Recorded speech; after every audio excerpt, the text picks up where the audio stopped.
Somos incrivelmente sortudos por a Terra estar localizada próxima a uma estrela estável e possuir as condições necessárias que permitem que as pessoas vivam confortavelmente nela. Mas será que é tão ruim assim em outros planetas? E se houver vida não só na Terra? Existem lugares ainda mais adequados para a existência? Por exemplo, recentemente foram encontrados vestígios de vida extraterrestre na Lua de Saturno, Encélado.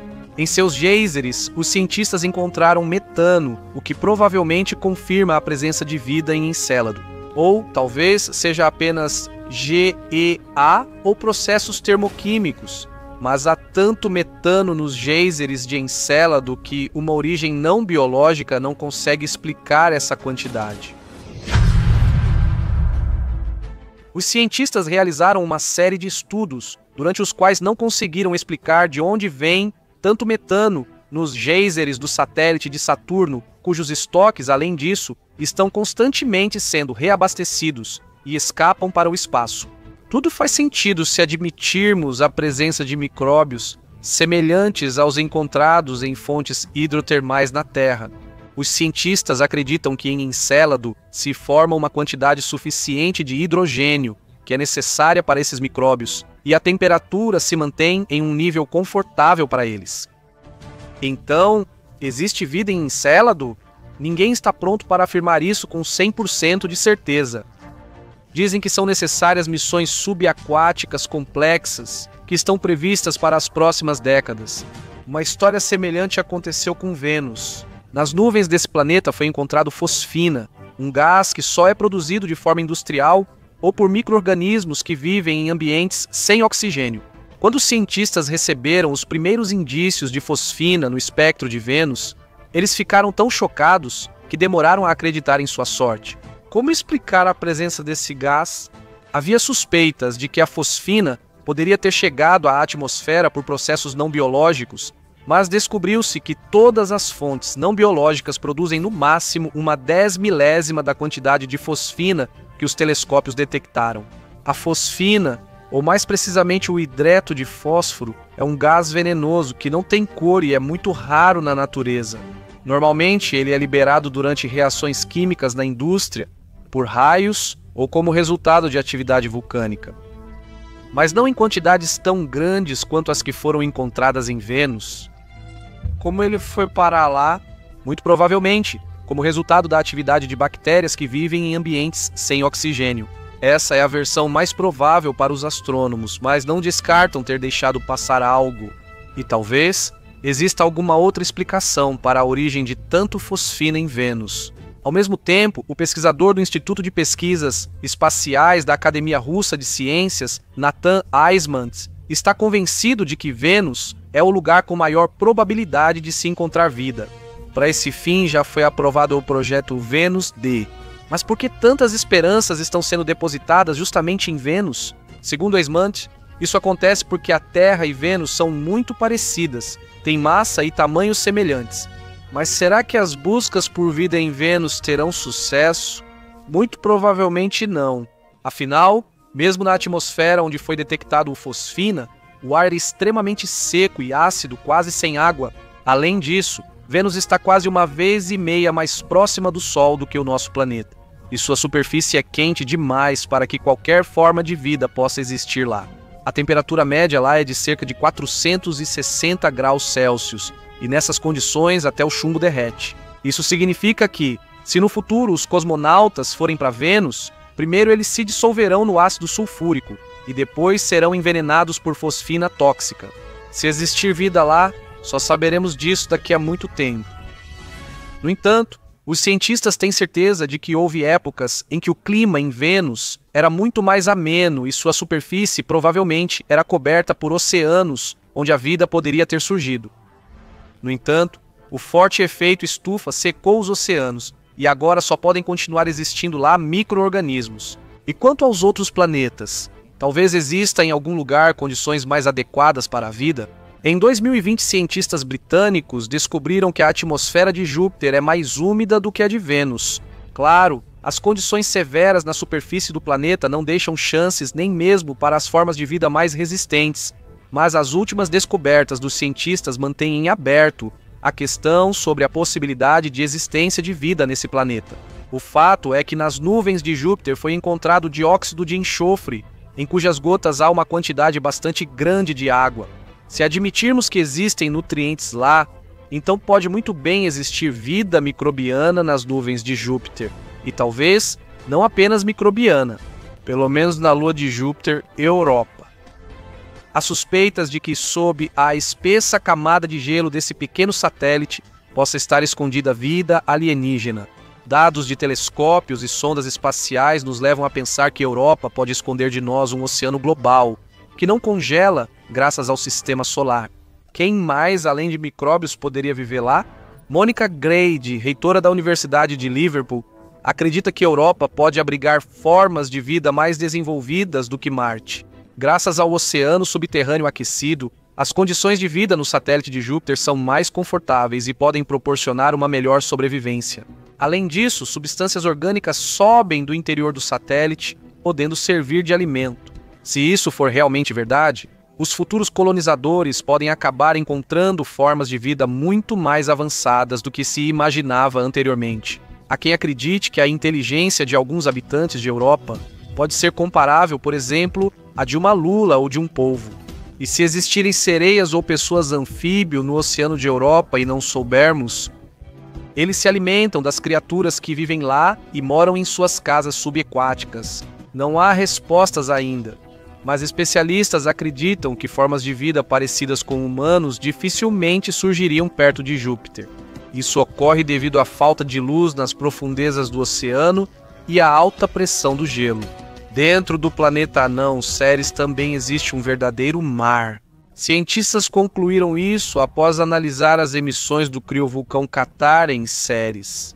Criovulcões são um tipo específico de vulcão em planetas e corpos celestes, que se caracterizam por temperaturas extremamente baixas. Em vez de lava quente, eles expelem uma mistura de água, amônia e metano. Na opinião dos cientistas, os criovulcões indicam a presença de água no interior do planeta Ceres. Também foram encontrados depósitos de carbonato de sódio na superfície do planeta. Paul Schenck, do Instituto Lunar e Planetário, acredita que a semelhança de alguns processos em Marte, na Terra e em Ceres pode indicar condições favoráveis para o surgimento de micro-organismos. Na opinião dele, em Marte e na Terra, ricos em água, a vida não poderia deixar de surgir. Ao estudar a cartografia desse planeta anão, Paul Schenck descobriu depósitos semelhantes na região da cratera Okator.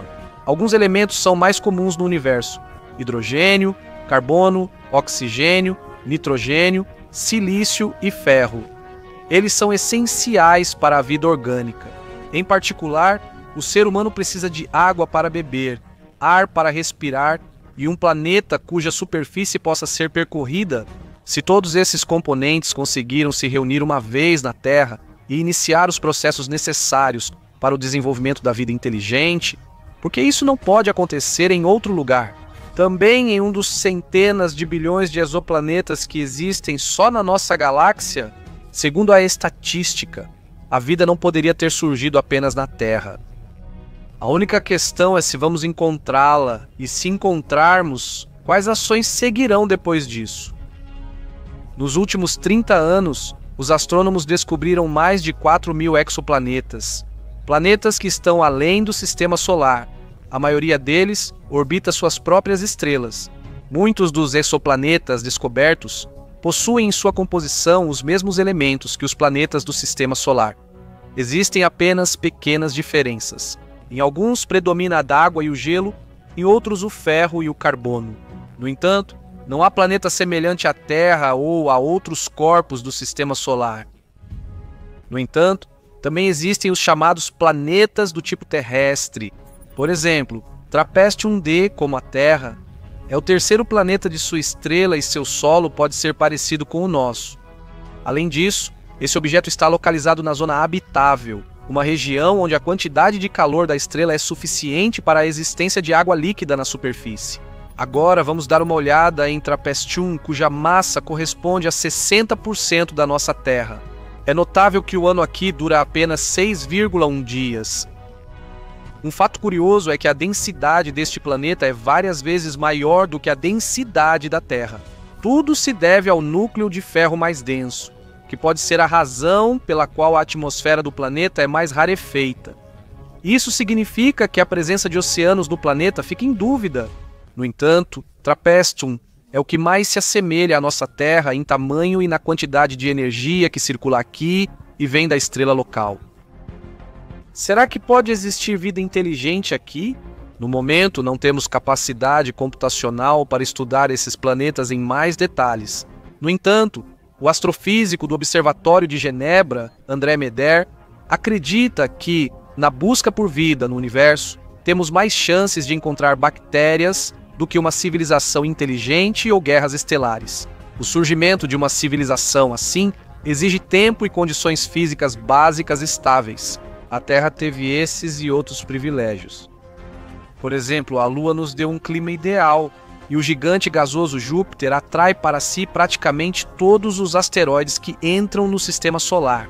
Sem Júpiter, a Terra teria enfrentado catástrofes como a que exterminou os dinossauros há 65 milhões de anos com muito mais frequência. Então, até agora, os fatos indicam apenas que, se existem habitantes extraterrestres em algum lugar, eles são unicelulares, pelo menos no sistema solar. Ou talvez apenas tenhamos nos desencontrado de seres inteligentes no tempo e espaço, onde quer que você esteja agora, na África escaldante, entre os arquipélagos rigorosos do Oceano Ártico ou nos místicos Himalaias. Levante o olhar para o céu. Ele é adornado por um colar luxuoso de trilhões de estrelas. Mas há um ponto que não tem relação com os astros, impossível de ser visto a olho nu. Esse é um objeto feito pelo homem, que se tornou o único aparelho artificial mais distante da Terra. Estamos falando da sonda espacial americana Odin, lançada em 1977. Acha que ele ficou em silêncio há muito tempo? Está enganado. O aparelho ainda envia sinais para a Terra, e às vezes eles deixam astrônomos do mundo inteiro perplexos. Por exemplo, recentemente ouviu-se um zumbido constante de origem desconhecida.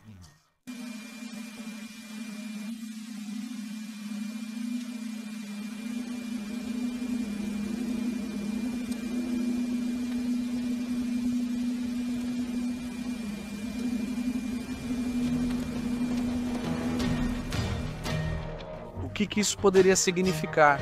Os astrofísicos ainda estão perplexos. Quais tarefas o Voyager 1 deve cumprir e onde ele está agora?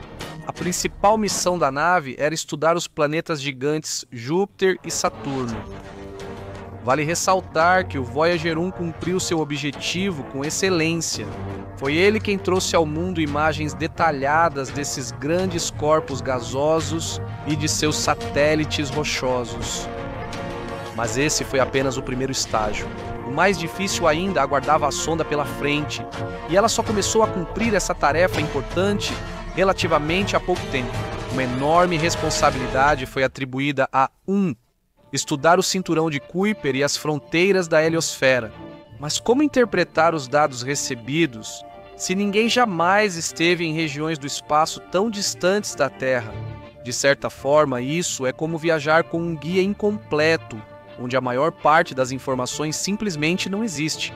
Foi exatamente lá, a muitos bilhões de milhas do planeta natal, que eu detectei um zumbido permanente vindo de algum lugar desconhecido, cuja fonte provavelmente era o espaço interestelar.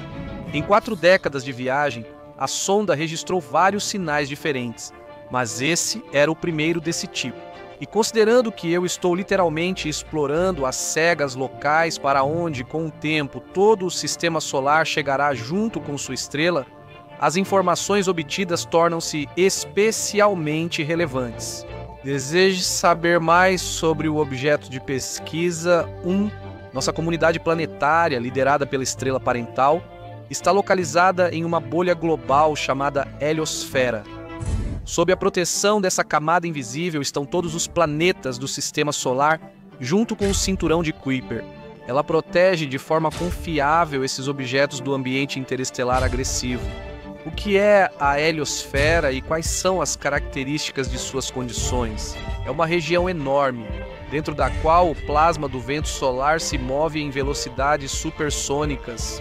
Na fronteira com o espaço interestelar, ocorre o choque entre o vento solar e o campo plasma magnético do espaço aberto. Se explicarmos o processo em palavras simples, o vento solar acelera até velocidades significativas, gira em forma de espiral e depois desacelera bruscamente ao colidir com uma barreira invisível, misturando-se gradualmente com as partículas cósmicas. Agora está exatamente na região do horizonte desses eventos. É exatamente lá que o aparelho captou o sinal misterioso. Quão difícil foi o caminho da sonda espacial até chegar aos limites do sistema solar? Por onde viajou a sonda e quais etapas ela já superou? Em 2004, cruzou a fronteira da onda de choque, uma região da heliosfera onde o vento solar começa a desacelerar ativamente, antecipando o encontro com a matéria interestelar. Como os cientistas da Terra souberam disso? Claro, as conclusões são baseadas nos dados dos instrumentos da sonda espacial. Sim, como mencionado anteriormente, após 43 anos ele ainda está enviando sinais, embora nem todos os sensores a bordo estejam funcionando corretamente. De qualquer forma, vamos continuar. Além da onda de choque, segue-se a heliopausa, onde o vento solar finalmente se acalma e se mistura com a matéria do espaço profundo. Os astrônomos conhecem essa estrutura de forma indireta, pois só o Voyager 1 chegou tão longe na escuridão do universo. Nenhum outro terráqueo esteve lá. Por isso, sua mensagem é muito valiosa para nós.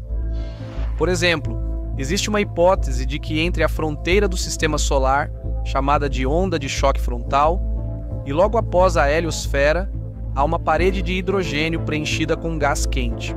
Será que ele não transmitiu o som dela? O sinal consiste em vibrações em uma determinada faixa de frequência e pode muito bem servir como confirmação dessa teoria. Infelizmente, não é possível medir a pressão, a densidade do plasma e sua temperatura, pois o aparelho parou de funcionar no ponto 1 ainda em 1980, 3 anos após o lançamento, mas os outros instrumentos ainda estão em funcionamento. São justamente nesses instrumentos que os cientistas confiam. O instrumento de ondas de plasma e o detector de raios cósmicos continuam transmitindo informações para nós de forma diligente. Graças a este último, foi possível registrar o aumento do nível de raios cósmicos e elétrons de alta energia. Quando se aproximava, a fronteira da heliosfera, que foi atravessada com sucesso em 25 de agosto de 2012. Segundo as previsões dos cientistas, o aparelho continuará enviando sinais pelo menos até o ano de 2025. O fornecimento de energia da sonda é garantido por geradores radioisotópicos que funcionam com plutônio-238. No momento, sua potência foi reduzida pela metade. Voltando ao misterioso GUL registrado pelos equipamentos. Quais hipóteses, além das já mencionadas, os cientistas consideram para explicar esse fenômeno estranho?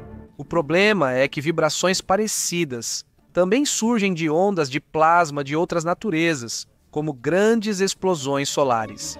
Alguns astrônomos sugerem que o espaço na fronteira entre o sistema solar e o espaço aberto possui uma estrutura semelhante à de uma espuma. Isso acontece porque pequenos objetos espaciais formam ao seu redor pequenas esferas, semelhantes a bolhas magnéticas. É possível que isso também cause o surgimento de vibrações estranhas, registradas em... Aliás, o som do sinal mencionado se assemelha a um toque distante, periodicamente interrompido por estranhos ruídos irregulares, parecidos com batidas em um sino. Fica a impressão absurda de que alguém está sentado em cima da sonda espacial e batendo no casco dela. O aparelho terrestre deixou definitivamente os limites do sistema solar? De jeito nenhum. A NASA calcula que isso ocorrerá em cerca de 30 mil anos. Neste exato momento, a sonda está passando por círculos peculiares do inferno universal, só que, ao contrário do satélite da Divina Comédia de Dante, o aparelho está completamente sozinho e não tem nenhum acompanhante. Os limites do sistema solar se estendem muito além do cinturão de Kuiper e até mesmo da heliosfera. Levará cerca de 3 séculos para que a mergulhe apaixonadamente na nuvem de Oort, se é que ela existe não apenas na imaginação dos cientistas, já que, na realidade, ninguém jamais viu tal formação. Acredita-se que os cometas, que às vezes entram no sistema solar, sejam visitantes justamente dessa nuvem. O que acontecerá depois? Assim que Voller 1 deixar os limites do titânico Thor, a nave enfrentará uma jornada eterna pela Via Láctea e dificilmente saberemos algum dia sobre o seu destino, exceto se a placa dourada com sons da Terra e informações chegar às civilizações extraterrestres. Infelizmente, a astronomia moderna muitas vezes lembra a leitura de borra de café, embora tenha evoluído bastante em relação aos séculos passados. É difícil prever o que mais a Voyager 1 descobrirá nos confins do Sistema Solar. E o mais importante, como decifrar esses sinais. Por enquanto, a sonda está a cerca de 20 bilhões de quilômetros da Terra, cortando o espaço cósmico a uma velocidade de 60 mil quilômetros por hora. As pesquisas dele são muito valiosas para a ciência, pois graças a elas, podemos levantar um pouco o véu do mistério e descobrir do que é composto o espaço interestelar e como ele se comporta em seu ambiente natural. Além disso, isso permitirá levar em conta erros do passado ao construir novas sondas que serão ainda mais rápidas e confiáveis. Enquanto isso, a sonda 1 está com um zumbido nos ouvidos. Vamos apreciar as condições confortáveis da Terra e a possibilidade de obter facilmente qualquer informação sobre as vastidões do espaço sem sair do nosso sofá favorito.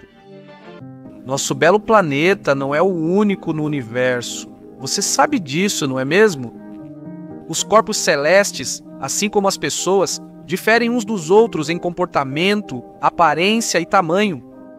Você conhece a frase, tudo se conhece por comparação? Ela se encaixa perfeitamente quando falamos de planetas. Por exemplo, um objeto que nos parece enorme pode parecer insignificante ao lado de um corpo celeste ainda maior. Ou um planeta anão se transforma em um gigante entre companheiros muito menores. O segundo exemplo se encaixa perfeitamente em Vavar, um corpo celeste localizado no cinturão de Kuiper e classificado como um objeto transnetuniano.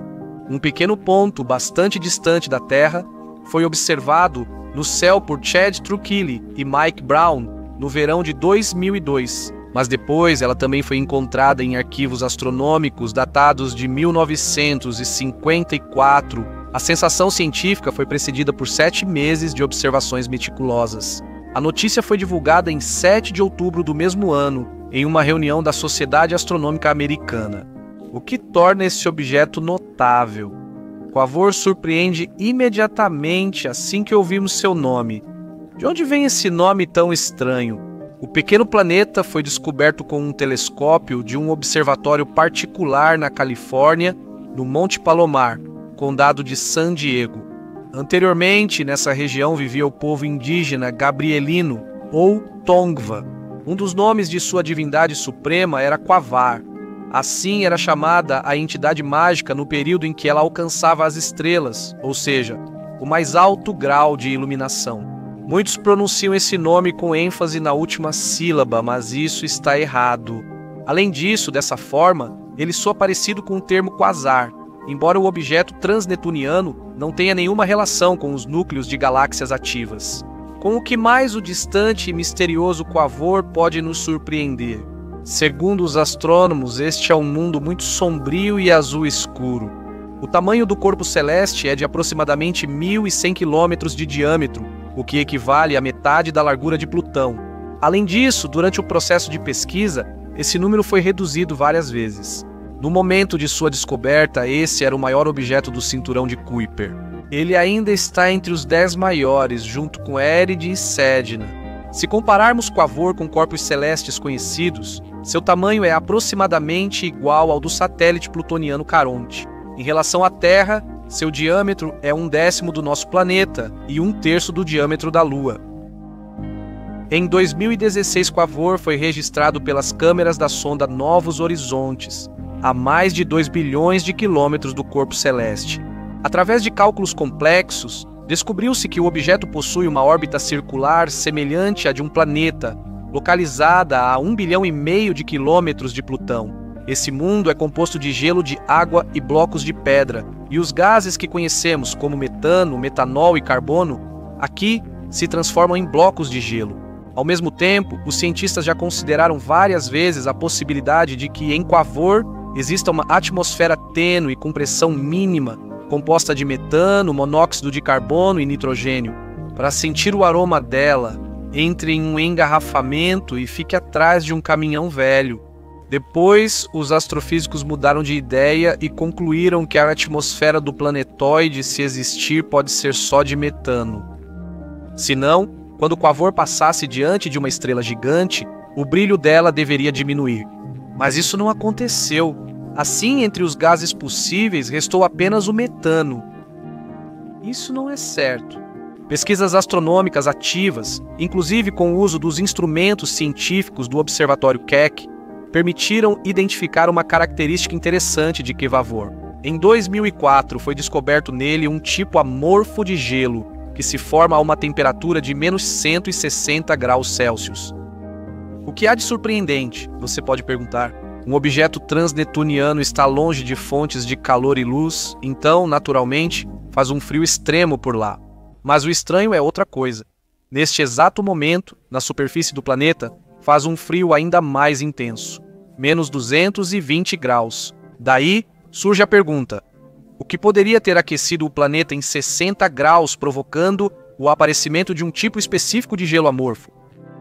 Existem várias hipóteses, entre elas, ataques massivos de meteoritos e processos reativos no núcleo do corpo celeste, que provocam criovulcanismo. Mas a verdade, muito provavelmente, não saberemos tão cedo. A que categoria de corpos celestes Vavar pertence? É um planeta ou não? Oficialmente, ele pertence à categoria dos objetos transnetunianos clássicos. Além disso, alguns cientistas acreditam que buscas mais ativas ajudarão a descobrir planetoides muito maiores no cinturão de Kuiper. Outros astrônomos afirmam que estamos lidando com um planeta anão. Quavor possui um satélite chamado Voivod, nomeado em homenagem ao filho da divindade cultuada pelos indígenas. Voivod foi descoberto 4 anos depois de Quavor. As últimas informações saíram na circular da União Astronômica Internacional. O satélite orbita bem próximo do objeto transnetuniano, a só 14.500 quilômetros. O diâmetro de Voivod não passa de 80 quilômetros, e um ano lá dura apenas 12 horas. Como um objeto tão pequeno pode ter um satélite? Astrônomos afirmam que isso ocorreu devido a uma antiga colisão com um corpo massivo. Mas vamos voltar ao próprio Quavor. Quão longe ele está da Terra? O objeto está a uma distância de cerca de 42 unidades astronômicas, ou aproximadamente 6 bilhões de quilômetros, o que é muito mais longe do que Netuno e Plutão. A luz solar demora 5 horas para chegar a Quavor. E a bordo do lendário ônibus espacial, lançado várias vezes da plataforma do Centro Espacial Kennedy, levaria um quarto de século para chegar até o objeto. Não é uma viagem curta. Por analogia com Plutão, um ano nesse corpo celeste impressiona pela duração, equivale a 285 anos terrestres, quase 3 séculos nossos. E um dia dura cerca de 400 horas. E, ainda assim, podemos classificar Quavor como um planeta anão? Os cientistas ainda estão decidindo essa questão. Vamos chamá-lo de candidato mais provável para essa vaga. Graças a Quavor ter sido descoberto primeiro, outros objetos semelhantes e até maiores foram encontrados. Mas foi esse corpo celeste, nomeado em homenagem à divindade mítica, que deu início a esse processo e fez os cientistas pensarem em expulsar Plutão do grupo tradicional de planetas do Sistema Solar. Vamos relembrar os parâmetros pelos quais um planeta anão é identificado e decidir por nós mesmos se Quavor pode ser classificado nessa categoria. Em primeiro lugar, o objeto deve orbitar uma estrela, e esse requisito é cumprido. Em segundo lugar, não é permitido que o corpo celeste seja um satélite de um planeta, e esse critério também é atendido. Em terceiro lugar, o objeto deve manter uma forma esférica e sustentar o equilíbrio gravitacional. Quavor também atende ao terceiro critério. Além disso, um planeta anão não consegue limpar sua órbita de outros objetos, e essa também é uma característica marcante dele. Ceres, Plutão, Almia, Eris e Makemake atendem perfeitamente aos requisitos mencionados. Por isso, eles foram oficialmente incluídos no catálogo da União Astronômica Internacional. Mas por algum motivo, os cientistas não têm pressa com Quasar.